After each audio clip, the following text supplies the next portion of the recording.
おお、ちょっと北海道スペシャルのベイト、ちょっと河川のネイティブ化しちゃったニジマスの子をちょっと今日狙いに来たんですけど、いい感じですね。お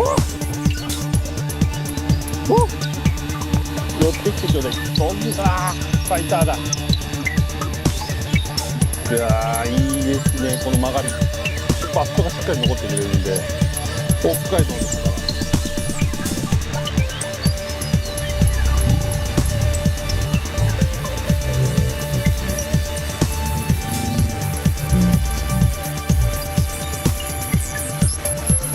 ネイティブ化したニジマスちゃんをこう手に入れてるんですけど、うわー、いいね、こうノットテストですね。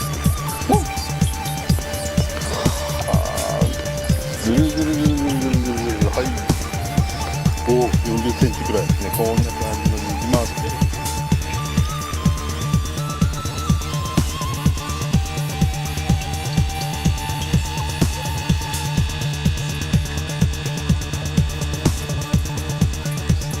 だったんですよね。